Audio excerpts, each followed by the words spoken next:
Hello everyone, welcome to Prakriti classes. I hope you all are doing well. तो friends, आज की इस class में हम सीडीपी के एक और महत्वपूर्ण टॉपिक जो कि है आपका वंशानुक्रम एवं वातावरण, जिसे आप कहते हैं हेरिडिटी एंड एनवायरनमेंट, इसके बारे में आज की इस क्लास में हम पढ़ेंगे। पहले हम इसकी थ्योरी को पढ़ेंगे, देन उसके बाद इसके जितने भी इम्पोर्टेंट एमसीक्यूज़ हैं उन्हें इसी क्लास में हम पढ़ते हुए चलेंगे। ये आपकी क्लास दूसरी होगी।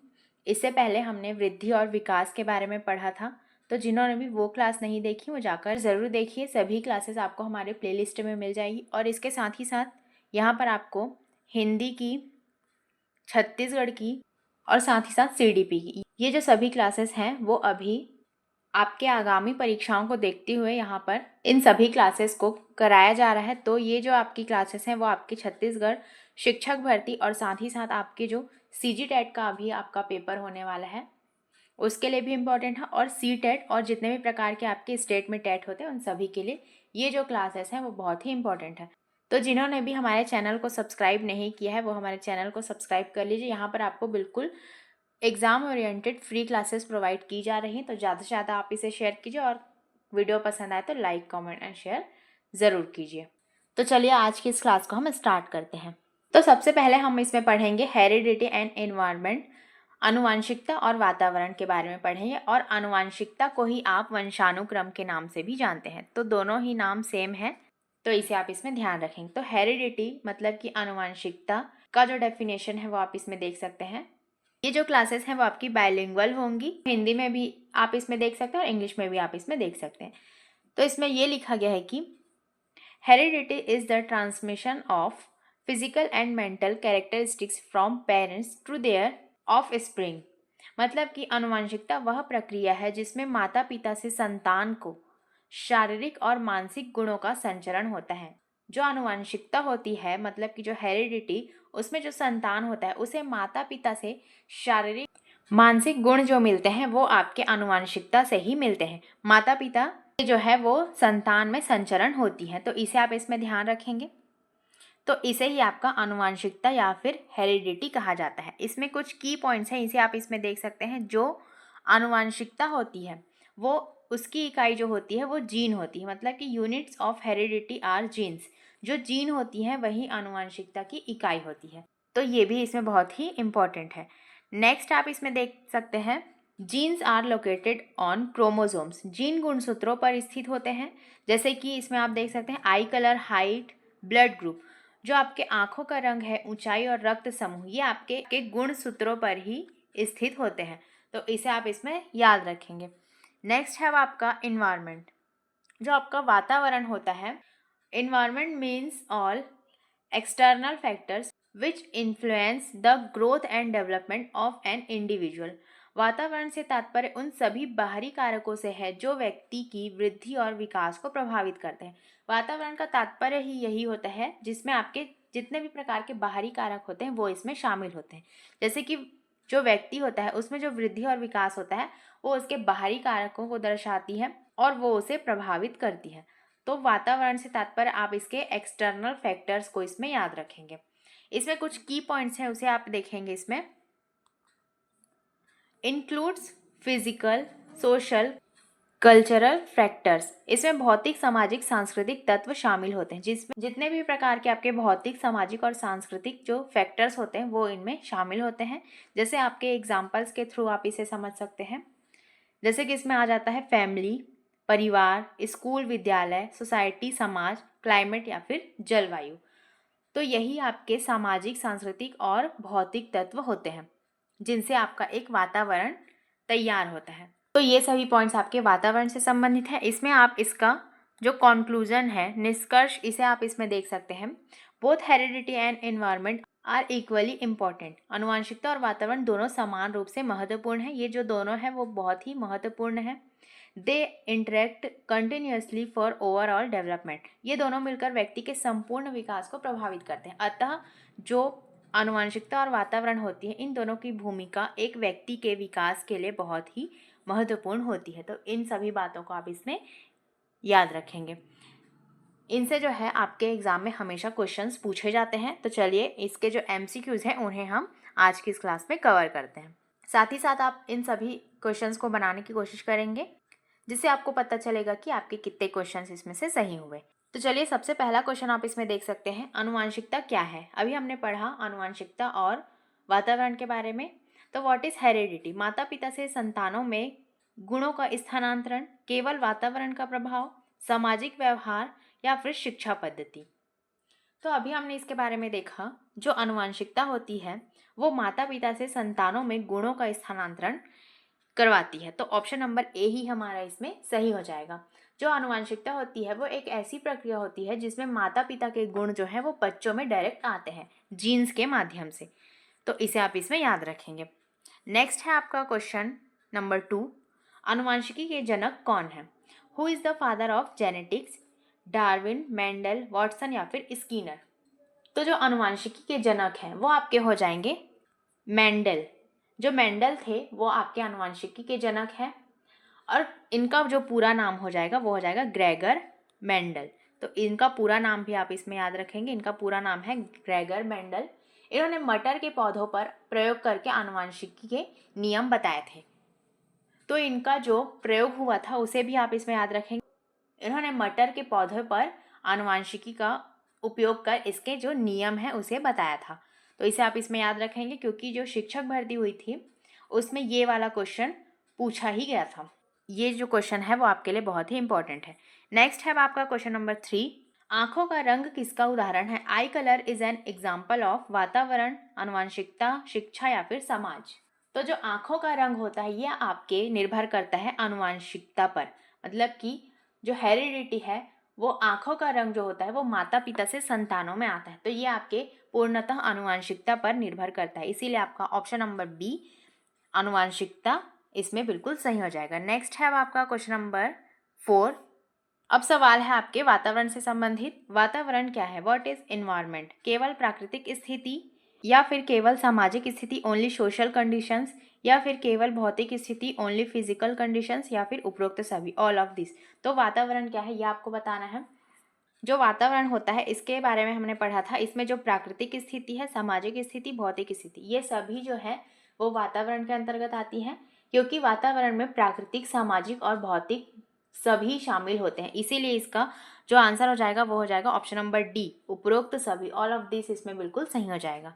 नेक्स्ट आप इसमें देख सकते हैं क्वेश्चन नंबर 5, विकास में आनुवंशिकता और वातावरण का योगदान कितना माना जाता है?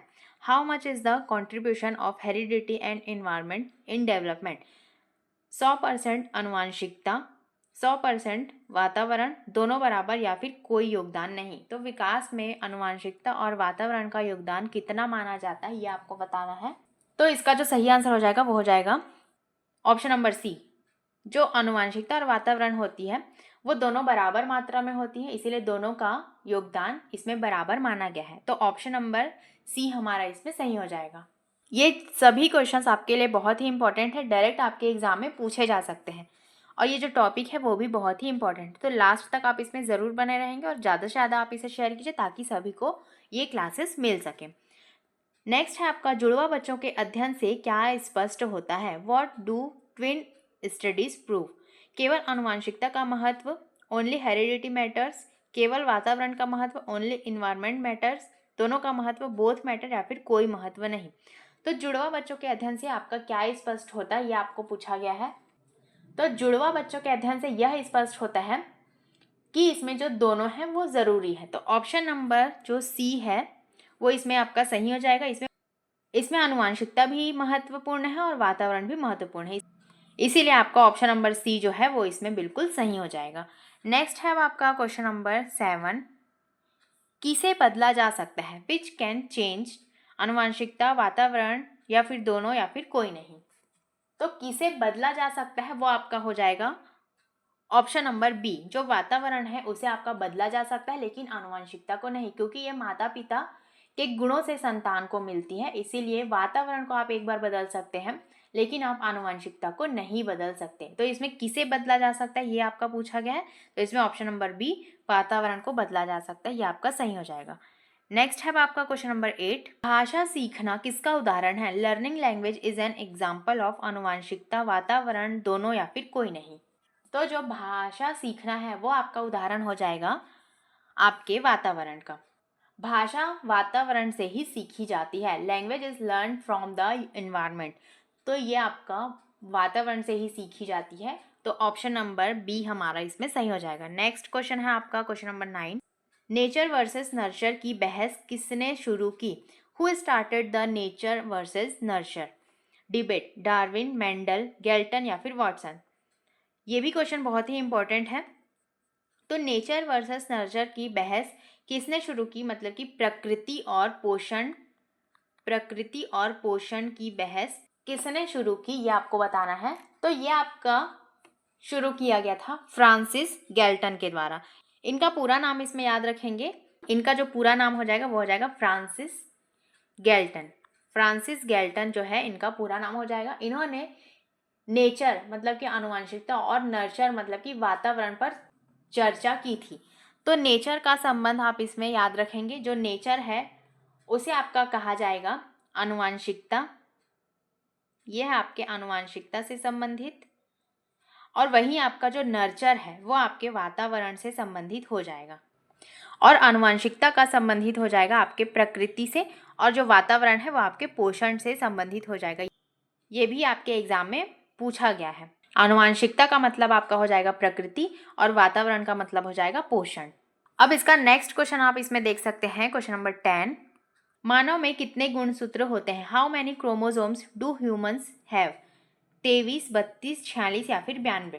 तो मानव में कितने गुणसूत्र होते हैं? तो ये आपका हो जाएगा ऑप्शन नंबर सी। जो टोटल गुणसूत्र होते हैं वो होते हैं 46, जिनमें आपके हो जाते हैं 23 जोड़े, जिन्हें आप अगर जोड़ेंगे तो ये आपके टोटल होते हैं 46 क्रोमोसोम्स। तो मानव में कितने गुणसूत्र पाए जाते हैं? तो आपके होते हैं 46 गुणसूत्र। नेक्स्ट है आपका क्वेश्चन नंबर 11। आनुवंशिकता का मूल इकाई क्या है? What is the basic unit of heredity? DNA, gene, कोशिका या फिर ऊतक? तो इसमें आपको सही आंसर बताना है कि आनुवंशिकता की मूल इकाई कौन सी है। तो आनुवंशिकता के बारे में जब हमने पढ़ा तो इसकी इकाई के बारे में हमने पढ़ा था। तो जीन जो है वो आनुवंशिकता की मूल इकाई के अंतर्गत आती है। Genes is the unit of heredity. तो ऑप्शन नंबर बी हमारा इसमें सही हो जाएगा। नेक्स्ट है क्वेश्चन नंबर आपका 12। विकास की पहली एजेंसी कौन है? Which is the first agency of development? School, समाज, परिवार या फिर समुदाय? स्कूल, सोसाइटी, फैमिली और कम्युनिटी? तो विकास की जो पहली एजेंसी हो जाएगी वो आपका हो जाएगा परिवार। परिवार से ही जो बच्चे हैं वो सबसे पहले सीखना चालू करते हैं और परिवार बच्चे का पहला वातावरण हो जाएगा। तो इसीलिए ऑप्शन नंबर सी हमारा इसमें सही हो जाएगा। नेक्स्ट क्वेश्चन है आपका क्वेश्चन नंबर 13। बुद्धि मतलब कि इंटेलिजेंस किस पर निर्भर करती है? What does intelligence depend on? केवल आनुवंशिकता, ओनली हेरिडिटी, केवल वातावरण, ओनली एनवायरनमेंट, दोनों या फिर किसी पर नहीं? तो जो आपकी बुद्धि है वो किस पर निर्भर करती है? वो आपकी निर्भर करती है दोनों पर। इसमें आनुवंशिकता भी आएगा और वातावरण भी आएगा। इसीलिए ऑप्शन नंबर सी इसमें बिल्कुल सही हो जाएगा। जो बुद्धि में जीन और जो आपका वातावरण होता है उन दोनों का योगदान होता है। इसीलिए ऑप्शन नंबर सी हमारा इसमें सही हो जाएगा। नेक्स्ट क्वेश्चन आप इसमें देख सकते हैं, क्वेश्चन नंबर 14। कौन सा सही कथन है? Which statement is correct? वातावरण आनुवंशिकता को बदल सकता है। Environment can modify heredity. आनुवंशिकता वातावरण को बदल सकती है। Heredity can modify environment. दोनों एक दूसरे को प्रभावित करते हैं। बोथ अफेक्ट ईच अदर, या फिर दोनों अलग अलग हैं। Both are separate. तो इसमें से कौन सा सही कथन है ये आपको बताना है। इसका जो सही आंसर हो जाएगा वो हो जाएगा ऑप्शन नंबर सी। जो दोनों हैं वो एक दूसरे को प्रभावित करते हैं। Both affect each other. जो आनुवंशिकता और वातावरण है दोनों एक दूसरे को प्रभावित करते हैं, और जो व्यक्ति का विकास है वो दोनों के आपसी प्रभाव से ही होता है। इसीलिए जो म्यूचुअल इंटरेक्शन है उसी से व्यक्ति का विकास होता है। इसीलिए इसमें दोनों कथन जो है वो बिल्कुल सही हो जाएंगे। नेक्स्ट है आपका क्वेश्चन नंबर 15। डाउन सिंड्रोम किससे संबंधित है? Down syndrome is related to वातावरण, शिक्षा, आनुवंशिक असामान्यता या फिर पोषण? तो इसमें जो डाउन सिंड्रोम हो जाएगा वो आपका संबंधित है आपके आनुवंशिकता असामान्यता से। मतलब कि जेनेटिक एबनॉर्मेलिटी जो है वो आपके डाउन सिंड्रोम से संबंधित है। और यह जो है आपका 21वें गुणसूत्र के त्रुटि के कारण होता है। अगर किसी व्यक्ति में 21वें गुणसूत्र की त्रुटि है तो वो आपके आनुवंशिकता असामान्यता के अंतर्गत आएंगे और वो आपका एक डाउन सिंड्रोम से संबंधित होगा। इसीलिए हमारा ऑप्शन नंबर सी इसमें बिल्कुल सही हो जाएगा। नेक्स्ट है आपका क्वेश्चन नंबर 16, नैतिकता किससे विकसित होती है? मॉरलिटी डेवलप्स ड्यू टू आनुवंशिकता, वातावरण, केवल डीएनए या फिर कोई नहीं। तो आपका जो नैतिकता है वो वातावरण और समाज दोनों से सीखी जाती है, इसीलिए इसमें जो आंसर हो जाएगा आपका ऑप्शन नंबर बी, जो वातावरण है वो नैतिकता से संबंधित हो जाएगा। जो मॉरलिटी है is learn from family and society, तो आपका जो फैमिली एंड सोसाइटी है वो आपके एनवायरनमेंट से संबंधित है, इसीलिए वातावरण इसमें बिल्कुल सही हो जाएगा। नेक्स्ट है आपका क्वेश्चन नंबर 17, माता पिता की शिक्षा किसे प्रभावित करती है? पेरेंट्स एजुकेशन अफेक्ट्स शारीरिक विकास, फिजिकल डेवलपमेंट, सामाजिक विकास, सोशल डेवलपमेंट, नैतिक विकास, मॉरल डेवलपमेंट या फिर सभी। तो माता पिता की जो शिक्षा है वो किसे प्रभावित करती है ये आपको बताना है। तो जो माता पिता का स्तर है वो बच्चे को हर दृष्टि से प्रभावित करता है, तो ऑप्शन नंबर डी हमारा इसमें सही हो जाएगा। Parents education impacts all round development, ये आपके बच्चे के शारीरिक विकास, सामाजिक विकास, नैतिक विकास, इन सभी को प्रभावित करती है, तो हमारा इसीलिए ऑप्शन नंबर डी इसमें सही हो जाएगा। नेक्स्ट है आपका क्वेश्चन नंबर 18, विशेष प्रतिभा किससे आती है? स्पेशल टैलेंट कम्स फ्रॉम केवल जीन, केवल अभ्यास, दोनों या फिर कोई नहीं। तो जो विशेष प्रतिभा है, स्पेशल जो टैलेंट होती है वो आपका आ जाएगा ऑप्शन नंबर सी, जीन और अभ्यास दोनों से ये आपका होता है। जन्मजात योग्यता होती है ये एक, और इसमें जो निखार होता है वो वातावरण से आता है। अगर आपका वातावरण अच्छा हो तो आपका जो स्पेशल टैलेंट है वो एक निखर कर आएगा, लेकिन इसमें जीन और अभ्यास जो है दोनों इसमें शामिल होते हैं, और ये आपकी एक जन्मजात योग्यता होती है, तो इसे भी आप इसमें याद रखेंगे। नेक्स्ट है आपका क्वेश्चन नंबर 19, विकास का आंतरिक कारक कौन सा है? Which is an internal factor of development, school, समाज, आनुवंशिकता या फिर परिवार। तो विकास का जो आंतरिक कारक है वो आपका हो जाएगा आनुवंशिकता, ऑप्शन नंबर सी जो है वो इसमें सही हो जाएगा। जीन और गुणसूत्र जो होते हैं वो आंतरिक होते हैं। Genes and chromosomes are internal factors, जो आपके जीन और आपके गुणसूत्र होते हैं वो आपके आंतरिक कारक होते हैं, तो इसीलिए हमारा ऑप्शन नंबर सी इसमें सही हो जाएगा, और ये जो दोनों हैं वो आनुवंशिकता के अंतर्गत आते हैं।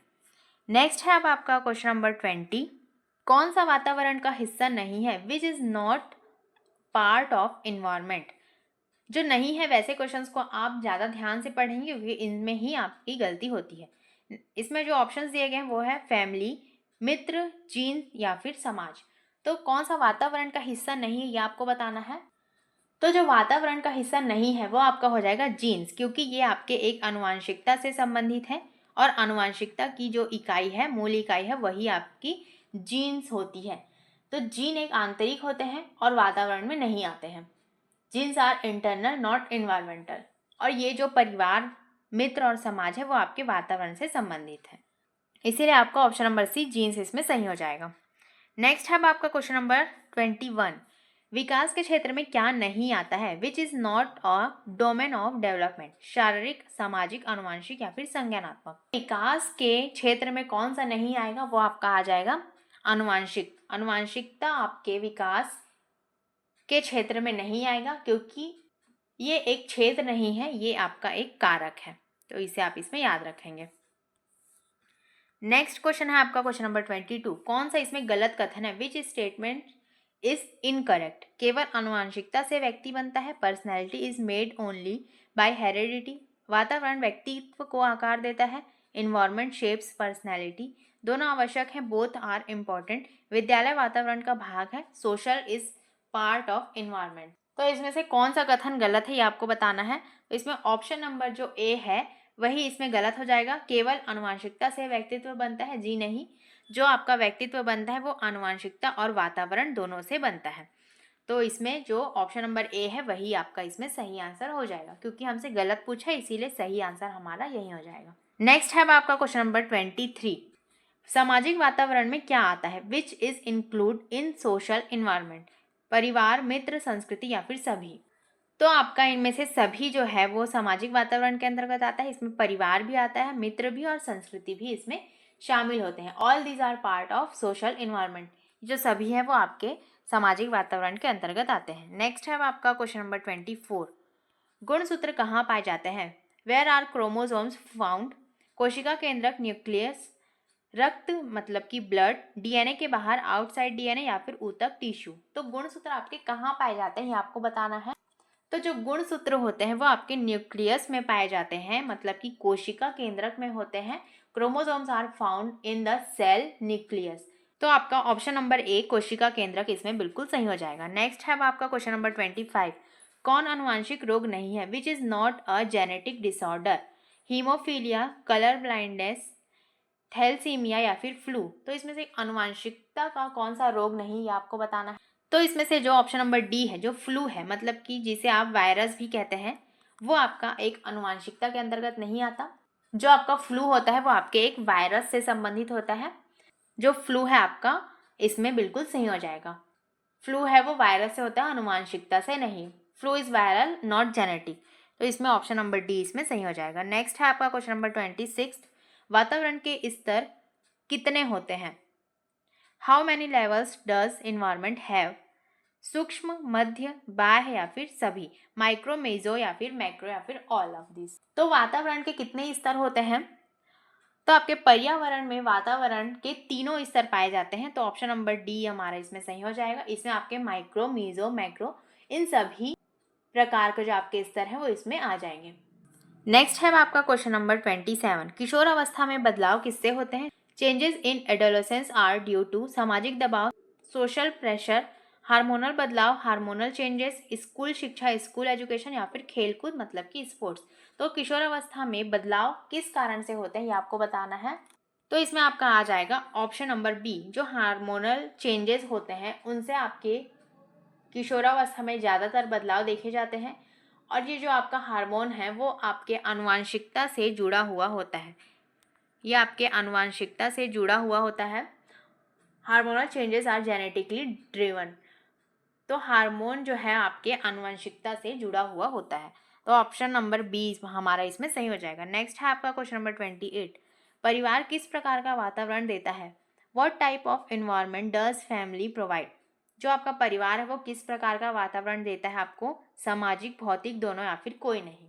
तो आपका जो परिवार होता है वो इसमें आपका सामाजिक और भौतिक, सोशल, फिजिकल, दोनों प्रकार के इन्वायरमेंट को देता है। इसीलिए बोथ जो है वो इसमें सही हो जाएगा। परिवार सामाजिक और भौतिक वातावरण, दोनों प्रकार के वातावरण को आपको प्रोवाइड करता है। Family provides both social and physical environment. तो इसीलिए ऑप्शन नंबर सी जो है वो इसमें सही हो जाएगा। नेक्स्ट है आपका क्वेश्चन नंबर 29। मानसिक रोगों का कारण क्या हो सकता है? What make cause mental disorders? केवल अनुवांशिकता, केवल वातावरण, दोनों या फिर कोई नहीं? तो मानसिक रोगों का जो कारण है वो आपका हो जाएगा बोथ। दोनों जो है आनुवंशिकता और वातावरण आपके मानसिक रोगों के जिम्मेदार होते हैं। Both factors can cause mental disorders. इसीलिए ऑप्शन नंबर सी हमारा सही हो जाएगा। अब आज का हमारा लास्ट क्वेश्चन आप इसमें देख सकते हैं, क्वेश्चन नंबर 30। आईक्यू टेस्ट में भिन्नता क्यों आती है? Why do IQ test scores vary? आनुवंशिकता, वातावरण, दोनों या फिर कोई नहीं? तो आईक्यू टेस्ट में भिन्नता क्यों आती है आपको बताना है। तो इसका सही आंसर जो हो जाएगा आपके दोनों इसमें आ जाएंगे। जो आनुवंशिकता और वातावरण है, बुद्धि पर इन दोनों का प्रभाव पड़ता है। इसीलिए आईक्यू टेस्ट में भिन्नता पाई जाती है। IQ is affected by both heredity and environment. तो इसीलिए ऑप्शन नंबर सी हमारा इसमें सही हो जाएगा। तो दोस्तों आज की ये क्लास आपको कैसी लगी कमेंट में ज़रूर बताएंगे, और ज़्यादा से ज़्यादा आप इसे शेयर कीजिए, और अगर क्लास आपको पसंद आए तो लाइक ज़रूर कीजिए। और जिन्होंने भी हमारे चैनल को सब्सक्राइब नहीं किया है वो हमारे चैनल को सब्सक्राइब कर लीजिए। यहाँ पर आपको बिल्कुल फ्री क्लासेस प्रोवाइड की जा रही हैं, वो भी बिल्कुल एग्जाम ओरिएंटेड। तो ज़्यादा से ज़्यादा आप इसे शेयर कीजिए ताकि सभी को ये क्लासेस मिल सके। चलिए मिलते हैं ऐसे ही नेक्स्ट क्लास में, तब तक के थैंक एंड टेक केयर।